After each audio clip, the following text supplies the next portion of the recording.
A escola moderna não surgiu para formar pensadores.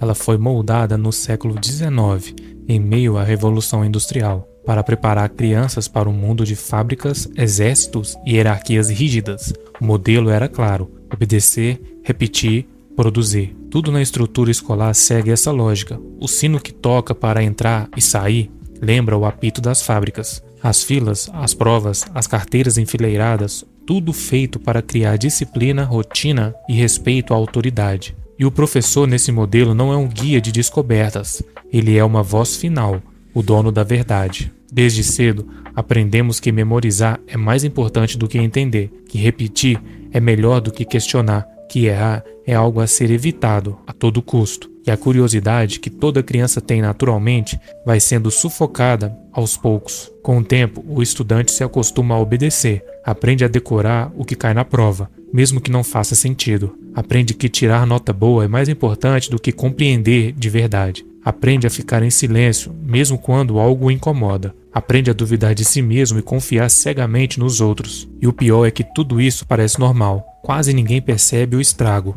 A escola, que deveria ser um lugar de pensamento livre, vira um treinamento para a passividade. Um lugar onde o ideal é seguir regras, não desafiar ideias. Mas o preço disso é muito alto. Estamos formando gerações que preferem seguir do que pensar, que trocam reflexões por repetição, que acreditam no que ouve sem se perguntar: será que isso faz sentido?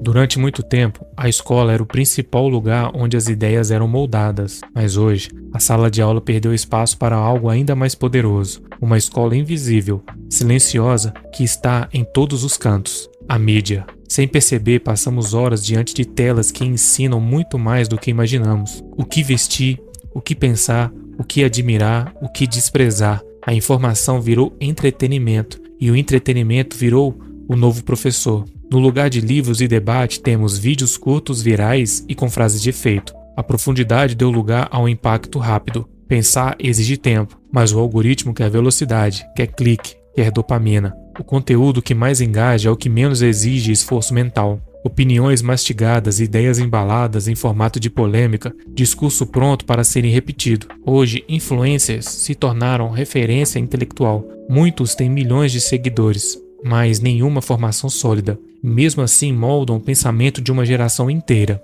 É uma espécie de condicionamento disfarçado. Você acha que está escolhendo, mas está sendo guiado.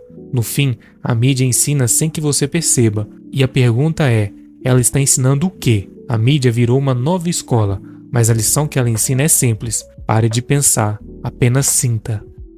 Hoje, muita gente acredita que vive na era da liberdade do pensamento, que nunca foi tão fácil ter opinião, discordar, debater. Mas será que isso é verdade mesmo? Ou será que estamos vivendo dentro de uma liberdade fabricada? Uma liberdade que só existe dentro dos limites permitidos? As redes sociais nos deram voz, sim, mas também nos deu a certeza de que não somos escutados. Aos poucos, o pensamento vai sendo terceirizado. A gente repete frase pronta, meme, slogan, sem saber de onde vieram, quem criou ou por quê. O problema é que a repetição constante dá a sensação de conhecimento, e a ilusão de saber é pior do que a ignorância. Quando tudo vira opinião, os fatos perdem o valor. A propaganda moderna entendeu isso há décadas. Ela não vende apenas produtos, vende ideias, estilo de vida e valores. E faz isso com uma sutileza assustadora. Uma imagem, uma música, um tom de voz. Tudo foi calculado para provocar reações, não reflexões. Você pode falar o que quiser, desde que diga o que todos estão dizendo.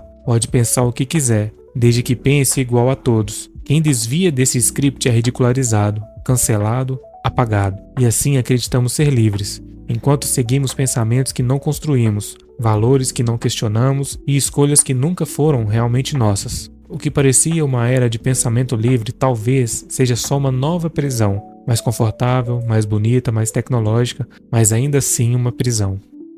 Há alguns anos, bastava observar uma pessoa quieta com um livro no colo para perceber. Ela estava mergulhada em um outro mundo, refletindo, imaginando, pensando. Hoje, essa imagem virou quase um símbolo de outra era. A concentração virou uma habilidade rara. A leitura profunda um esforço quase heróico. Vivemos cercados por estímulos rápidos. Tudo é urgente, tudo é agora. É como se estivéssemos numa corrida sem fim, pulando de um assunto para o outro, sem tempo a perder, sem tempo de entender nada por completo. E o pior, começamos a achar isso normal. A mente foi treinada a não parar, um movimento caótico, fragmentado, sem direção. E nesse ritmo, a capacidade de pensar com clareza vai sendo desgastada. A mente fica cansada, mas não produtiva, ocupada, mas não inteligente. Não é apenas distração, é um ataque direto à nossa habilidade de raciocinar. Tentar entender um argumento complexo ou uma ideia mais profunda exige esforço, silêncio e foco, tudo o que o mundo moderno quer evitar. Em vez disso,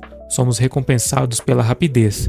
Quem responde mais rápido, quem viraliza, quem reage com mais intensidade. E assim, o superficial virou normal. Saber pouco de tudo virou mais valorizado do que entender algo a fundo. O culto à superficialidade transformou o pensamento lento, aquele que exige tempo e dúvida, em algo ultrapassado, quase inútil. A pergunta que fica é: como vamos construir uma sociedade consciente se nem conseguimos mais prestar atenção por 5 minutos?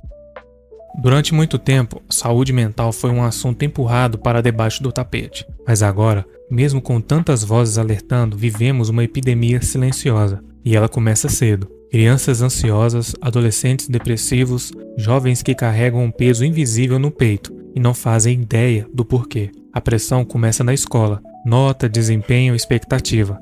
Depois ela se transforma. Vira uma obsessão por sucesso, aparência, por aceitação. Tudo isso em um mundo onde a comparação é constante, onde cada deslize vira espetáculo, onde parecer bem importa mais do que estar bem. A mente foi empurrada para um estado de alerta constante. Não há pausa. Descanso virou culpa. Silêncio virou incômodo. Meditar, respirar fundo, dormir bem, tudo isso virou luxo. Enquanto isso, o corpo sofre. Insônia, taquicardia, crise de pânico. O colapso começa por dentro e ninguém vê. O mais assustador é que isso tudo parece ter sido aceito, como se viver cansado, ansioso fosse normal, como se estivesse tudo bem e funcionar no limite todos os dias. Mas não está. Estamos adoecendo em massa e o sistema não está preocupado em curar. Está preocupado demais, cobrando mais produtividade, mais engajamento, mais entrega. Ignorar a saúde mental virou parte da engrenagem, mas uma sociedade que não cuida da mente está condenada à exaustão. Houve um tempo em que questionar era considerado uma virtude. Hoje, quem faz pergunta demais é visto como um rebelde, como alguém que complica o que deveria ser simples. Pensar virou sinônimo de atrito. Em muitas escolas, o pensamento crítico não é só esquecido, é desincentivado. A estrutura é montada para premiar quem repete, não quem entende, quem acerta, não quem arrisca. Os alunos mais valorizados não são quem tem dúvida, mas o que decora mais rápido e responde sem hesitar. O resultado é uma geração incapaz de pensar criticamente. Fora da escola, o cenário também não ajuda. A avalanche de informação não estimula a reflexão. As ideias vêm prontas, embaladas em frases de efeito, com legenda. Não há tempo para a digestão. E quando alguém tenta levantar um pensamento mais complexo, a resposta é rápida. Lá vem o chato, tá problematizando. Deixa disso, até mesmo nas conversas entre amigos. Pensar virou risco. Discutir ideias se transformou em território minado. Ninguém quer ser aquele que quebra o clima leve com uma reflexão incômoda.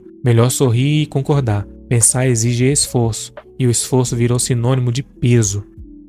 Nunca se teve acesso a tanta informação. Tudo está a um clique de distância. Mas paradoxalmente, nunca se esqueceu tanto e tão rápido. As novas gerações estão sendo treinadas para não guardar nada por muito tempo. É como se o cérebro estivesse em um modo descartável. Um vídeo viraliza hoje, é esquecido amanhã. Uma notícia causa um choque de manhã. De tarde, já foi engolida por outra coisa mais sensacional. O conhecimento virou passageiro. A memória é um recurso obsoleto. O mundo digital não quer que você lembre, porque o que realmente importa não é o que você aprendeu, mas o que vai consumir logo em seguida.